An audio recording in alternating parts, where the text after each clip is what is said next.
한동훈 좀 이번에 좀 참 제가 이 보면 황당한 게 늘 옷매무새를 탁 이렇게 잡고 이렇게 약간 그 폼이 있어요. 네. 딱 이렇게 네. 옷매무새 잡는. 나중에 그걸 한번 모아보십시오. 네. 습관이 있을 수도 있습니다. 거기서 뭔가 있군요. 아니 뭐 이제 딴 건 아니고 옷에 신경 쓰는 사람인 건 확실하니까요. 네네네.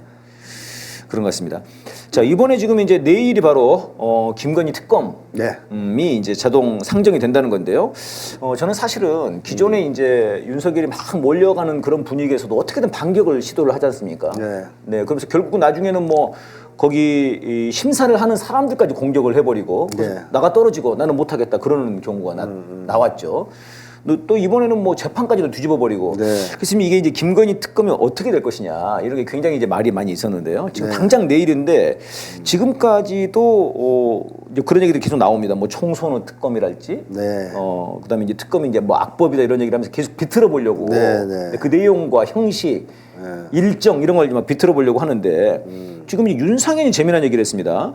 한동훈과 윤석열이 신뢰 관계에 있기 때문에 6.29 선언 수준의 변화도 가능하다. 그래서 이제 보수 세력 안에서 6.29 얘기가 나와요. 얼마 전에 그 촛불 집회에서 김민석 의원도 이게 6.29로 이거를 무마시켜 보려고 한다. 한동훈을 내세워서 이런 얘기를 하더라고요. 네. 네, 6.29 총선호 특검 이런 얘기 나오는데 어떻게 보십니까?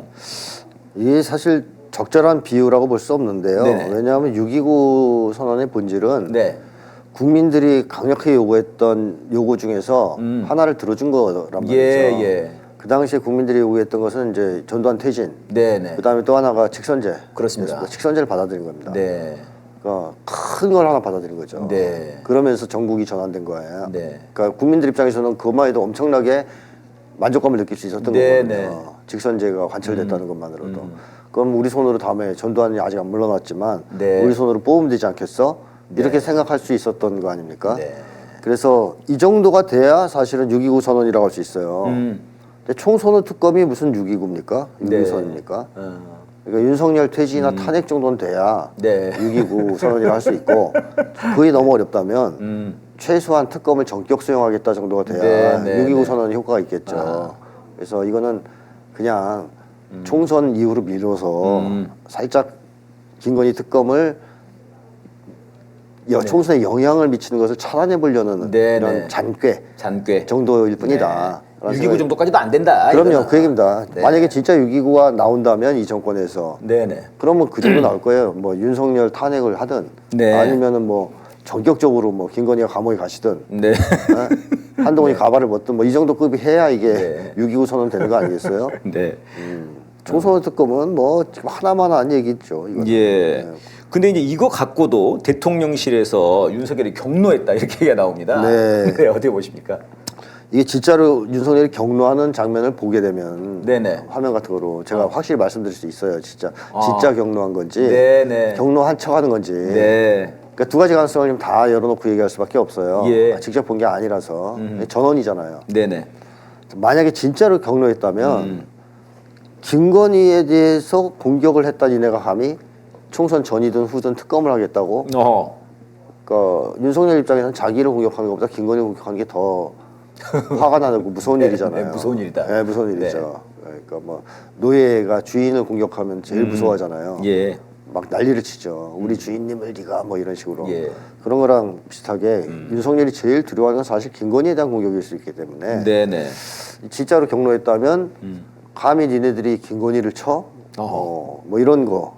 여기서 이제 히스테리 반응을 보이는 거 아니냐. 예. 이렇게 이제 봐야 되겠고 만약에 이게 가짜다. 한동훈하고 윤석열이 짜고 치는 고돌이다. 네네. 그렇게 본다면 고돌 짜고 치는 고돌이 좋네요. 네. 그렇다면 총선의 특검을 주장하는 한동훈이 대단한 어떤 결심이라도 하고 윤석열과 충돌하는 것처럼 연출해서 네. 한동훈한테 힘을 실어주는 거죠. 네네네. 야 저것만 해도 한동훈이 정말 많이 노력하는 거야.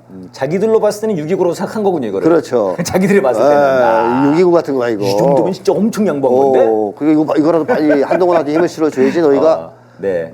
총선의 특검 받아들여. 이렇게 하기 위한 쇼일 수 있다. 네. 이런 겁니다. 뭐 이제 뭐 둘 중에 하나인데 네. 현재로서는 저는 오히려 후자 쪽 가능성이 좀 더 높지 않을까 그래서 싶어요. 뭐 위장 경로다. 네, 위장 경로. 왜냐하면 한동훈이가 윤석열을 공격하기에는 아직 좀 이르거든요. 네. 지금 좀 일러요. 아하. 윤석열을 공격하려면 네. 주인이 바뀌었을 때만 공격할 수 있는데 아직 새 주인을 완벽하게 만나지 못했을 거란 말입니다. 그러니까 이게 6.29까지 되려면 말씀하신 것처럼 특검을 전격 수용하겠다. 그렇죠. 그 정도 이렇게 얘기를 나와야죠. 하고 지금 이제 뭐 윤석열은 탈당하라.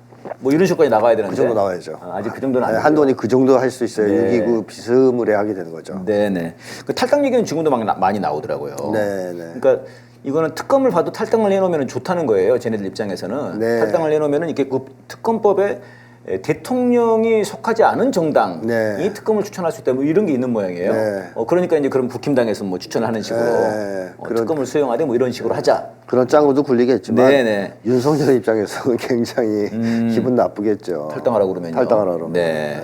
아무튼간에 지금 이제 6.29 얘기가 나오긴 하지만은 87년에 6.29만큼 사실 그것도 속인 거였기 때문에 저희들이 속이고라고 불렀지 않습니까 그 당시에. 네. 네. 그래도 국민들이 강하게 요구했던 네네네. 직선제는 들어준 거예요. 예. 그다음 수원이하고 수원. 네네. 지금 수원이 뭐가 있어요? 우리가 김건희 특검이 우리 수원입니까? 아니거든요. 이건 탄핵이죠. 네, 김건희 특검은 그냥 중간에 당연히 해야 되는 거고 네네. 정말로 국민들이 바라는 것은 윤석열 탄핵이거든요. 예. 그럼 그거에 비스무리한 걸 들어줘야죠. 그래야 뭐 6.29 효과가 있지 않겠습니까? 그러네요. 근데 결국 이제 선생님 이걸 이제 87년에 6.29를 봐도 그렇고 지금의 이제 이런 얘네들의 그런 한동훈을 비대위원장으로 내세우는 거랄지 뭐 소위 뭐 6.29 선언 얘기가 나오는 걸 보면은 확실히 이것은 이제 국민들의 뜨거운 투쟁과 여론 여기에 밀린 것 아니겠습니까? 그렇죠. 어쨌든 의식하고 간에. 있는 거죠. 네. 위험하다고 보는 거죠. 위험하다고 본 거죠 지금요. 네. 네, 문제는 이제 6.29 선언이 속이고 선언으로 끝난 그 당시 상황과 다르게 네. 지금은 이걸 어쨌든 간에 끝까지 밀고 나가는 이런 게 굉장히 중요한 것 같고요. 네, 그리고 국민들한테 뭐 국민들이 정말 바라는 것은 뭐 예를 뭐 케이크를 달라 이렇게 얘기하는 건데 네네. 얘네들이 지금 사탕 하나를 주는 거거든요. 네. 이게 안 돼요. 6.29처럼. 6.29는 정말로 바랬던 것 중에 하나 준 거예요. 근데 그걸 지금 준 게 아니지 않습니까? 네, 그러니까 네. 국민들이 여기 넘어갈 가능성은 전혀 없다. 특검조차도 제대로 받지 않기 때문에 지금. 얘들이 네. 내가 볼 땐 머리가 너무 나빠요. 그런 거 보면. 아니 그래서 그런지 지금 그 뭐 쟤네들이 자꾸 사설에서 막 코치를 막 해요. 네. 그래서 뭐 동아일보에서도 뭐 특별감찰관 관련해 가지고 임명을 빨리 해라. 이런 게 없으니까 지금 대통령 주변에 리스크가 커지는 것 아니냐. 뭐 이런 식으로 좀 얘기를 하거든요. 좀 불안한가 봐요.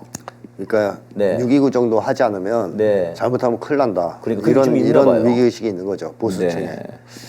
좀 전반적으로 중앙일보도 그런 얘기를 하거든요. 물론 이거랑은 약간 다르지만요. 네. 근데 방통위원장 관련해 가지고 약간 좀 이제 제재를 거는 식으로 얘기를 하거든요. 그러니까 조중동은 네네. 거의 지금 방향을 굳힌 것 같습니다. 이거 윤석열을 거세하든가 거세. 무력화시키지 않으면 안 된다. 아, 그럼 선생님 지금 이제 조중동 입장에서는 좀 아예 한동훈이 그냥 6.29처럼 세게 특검 그냥 받고 윤석열 내보내고 이런 식으로 나가라 그냥. 그랬으면 좋죠. 이렇게 좀 하기를 바라는 거군요. 그렇습니다. 그래야 이제 네. 중도층까지도 좀 얻을 수 있고. 그렇습니다. 근데 오늘 못하는 거네. 이준석도 그걸 한동훈한테 요구하잖아요. 맞아. 그런데 이준석이 요구하더라. 이준석이. 네, 이준석이 계속 거리더라. 그게 황당하더라고요. 네, 얘기를 하잖아요. 네네. 그러니까 지금 일관되게 이 빅픽처 쪽에서는 큰 그림 쪽에서는 네네네. 한동훈이 윤석열과 결별하길 바라는 거예요. 네네. 근데 아직 그 정도의 결단을 내릴 수 없는 상황이다 보니까 네. 지금 한동훈 답답한 거죠. 그러면 얘네들이 한동훈을 막 갈 수도 없어요. 띄워줘야 되기 때문에. 네. 막 갈 수도 없고 그렇다고 해서 결별을 안 했는데 지지할 수도 없는 아하. 그런 애매한 입장에서 이런 뭐랄까요 윤석열을 치는 기사를 계속 내보내는. 네, 신호를 보내는 거네요. 네, 그러면. 네, 네. 예, 방향타를. 그렇다고 동훈아 말이죠. 이렇게 가야 돼, 바보야. 네. 근데 동훈이 아직 결심을 못했군요. 결심 못한 것 같습니다. 누가 내 뚜껑을 마음껏 좌지우지할 수 있는 분이신가? 그렇죠.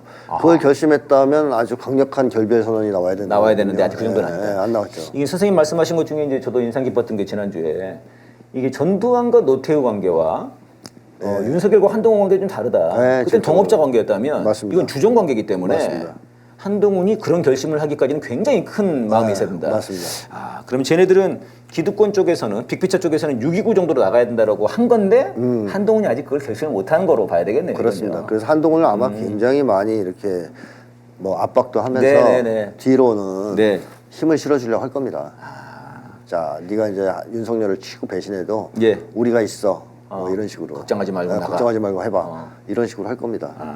아직 이제 결심을 못했고 결국 이거는 이제 그러니까 국민들의 투쟁을 통해서 탄핵 여론을 밀리면서 또 특검 여론에 밀리면서 이 상황이 온 건데요. 거기서 네. 이제 어떻게든 발버둥 쳐보려고 하지만 네. 잘 안 되네요. 그렇죠. 네. 마음대로 안 되는 것이죠. 네.